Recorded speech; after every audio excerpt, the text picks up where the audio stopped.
Minerals लेके पीछे हट जाते हो तो तुमको और दो ऑफर दिए जाएंगे। यूक्रेन के मिनरल तुम्हारे हो गए, अलास्का के अंदर जो नेचुरल रिसोर्सेज हैं वहां पर तुम इन्वेस्टमेंट कर सकते हो, रशिया की जो हवाई जहाज हैं वो सब चालू हो जाएंगी, और यूरोपियन जो कंट्रीज है ना वो भी तुम्हारे ऊपर से सैंक्शन हटा लेंगी।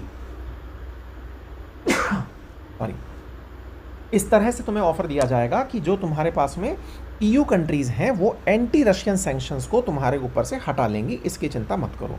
एक तरीके से यूरोपियन यूनियन कंट्रीज भी जब सैंक्शन हटा लेंगी तो हो सकता है कि पुतिन अपने उस तरह के फायदे को देख करके कि भाई यूक्रेन से मुझे मिनरल मिल गए, अमेरिका के अंदर इन्वेस्टमेंट मिल गया, यूरोपियन यूनियन ने सैंक्शन हटा लिए, तो सब चंगासी वाला हाल हो जाएगा। ये ऑफर ट्रंप इनको कर सकते हैं।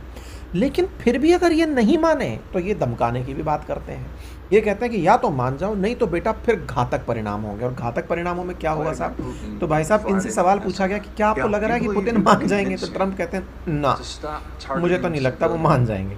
तो इनसे पूछा जा रहा है कि फिर बुला क्यों रहे? बोले देखो मैं उनको पुराने लेवल पे जानता हूँ, उनको ऑफर दिया जाएगा।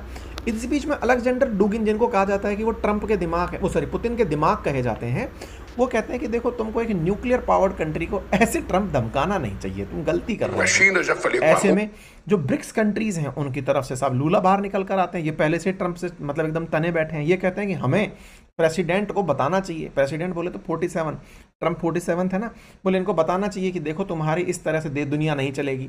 मतलब एक अलग तरह का दुनिया में माहौल चल रहा है। तो अब इनके पास में ऐसा क्या हथियार है? क्योंकि मैं पहले भी आपसे कह चुका हूं कि ये निकलते ये कहेंगे कि हमने इंडिया पर जैसे ही प्रतिबंध 25% लगाए, ये तत्काल प्रभाव से तैयार हो गए। तो भाई साहब अब बात ये है कि ये मीटिंग तो होगी, लेकिन इस मीटिंग में ख्याल अब इस बात का होगा कि पुतिन आए क्यों मीटिंग करने। बोले इंडिया ने कहा था, बोले इंडिया पर दबाव और बढ़ाएंगे तो ये और अच्छे से तैयार हो जाएंगे। इसीलिए न्यूज़ निकल कर आती है इनके सेक्रेटरी की तरफ से, अमेरिका की तरफ से 4 घंटे पहले, बोले अगर पीस डील नहीं हुई बेटा तो टैरिफ लगेंगे इंडिया के ऊपर। तो भाई एक तरह से फिर इंडिया की नस दबाई गई है सेक्रेटरी स्कॉट बेसेंट के द्वारा। और भाई ये छोटा मोटा मंत्री नहीं है, अमेरिका का बड़ा मंत्री है।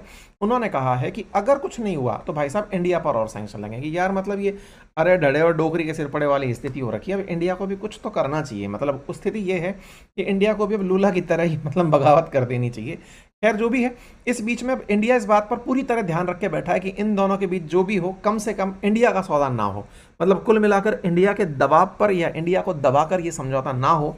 ट्रंप को और पुतिन को, ये दोनों को ये बात समझ में आनी चाहिए कि इंडिया उन दोनों के लिए फिलहाल इंपॉर्टेंट जरूर है, लेकिन एक दिन वो भी होगा जिस दिन ये दोनों चाहेंगे कि भारत उनके साथ हो। हालांकि इस स्थिति के आने में आप और मेरी बहुत मेहनत लगनी बाकी है।